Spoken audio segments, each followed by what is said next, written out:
देखिए, अब जाड़े की ठिठुरन हल्की हल्की दस्तक देने लगी है और आपके खेत में गर्माहट उपज रही है। जी हाँ, कपास की फसल। अब चौकसी की बात यह है कि कितने ही दुश्मन ऐसे हैं जो इस गर्माहट को चुराने के लिए घात लगाए बैठे हैं। ठीक समझे आप, कपास के दुश्मन कीड़े और कई बीमारियां।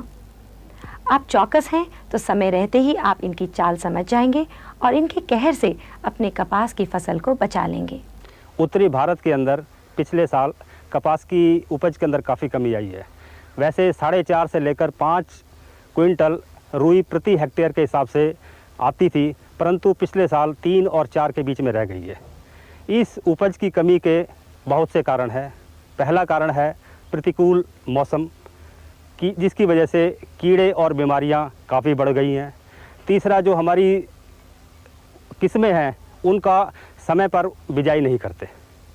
अब कीड़ों के अंदर से जो इस बार समस्या खेतों के अंदर देखी गई है, उसमें अमेरिकन सुंडी नंबर 1 पर है, सफ़ेद मक्खी है, हरा तेला है, ये तो कीड़ों की समस्या है। इसके अलावा बीमारियों के अंदर कोनेदार धब्बे वाला रोग है, पत्ता मरोड़ एक नई बीमारी है जो पिछले 3-4 सालों से अपने उत्तरी भारत के अंदर देखी गई है, जड़ गलन की समस्या है, और सितंबर और अक्टूबर के महीने के अंदर से कपास का अचानक सूखना एक नई समस्या के रूप के अंदर उभर के आया है।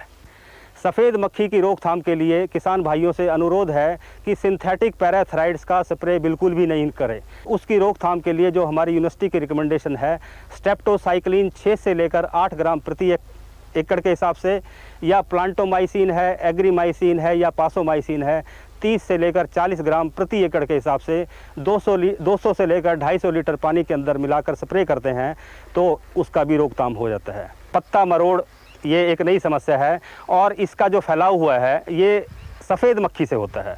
तो सफ़ेद मक्खी की रोकथाम के लिए जो मैंने दवाइयाँ बताई हैं उनका स्प्रे करने से इस बीमारी का भी रोकथाम हो जाता है। इस टाइम पर ये बीमारी अगर कहीं पे किसान भाइयों को नज़र आती है तो उसके पौधों को उखाड़कर या तो वो जला दे या कहीं पर दबा दिया जाए।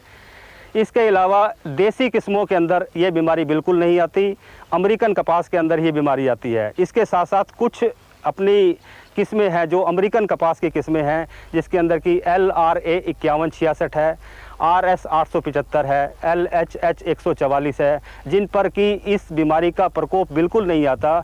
जिन हॉटस्पॉट्स के अंदर या जहां पर ये बीमारी ज़्यादा आती है, किसान भाई उन क्षेत्रों के अंदर से अमेरिकन की इन किस्मों का प्रयोग करेंगे तो इस बीमारी पर भी काबू पाया जा सकता है। इसके अलावा जहाँ पर बहुत ज़्यादा बीमारी आती है वहाँ पर देसी किस्म ही बोई जाए। हमारी यूनिवर्सिटी ने अभी एक शंकर हाइब्रिड निकाला है AAH1, वो भी, उस पर भी ये बीमारी नहीं आती। अगर बारिश ज़्यादा हो जाती है और खेतों के अंदर से अधिक समय तक पानी को ना रहने दें, और किसान भाइयों को चाहिए कि नालियाँ बनाकर खेत के अधिक पानी को उसका निकासी का प्रबंध करने चाहिए, क्योंकि पानी ज़्यादा देर तक खड़ा रहेगा तो कपास के लिए हानिकारक है।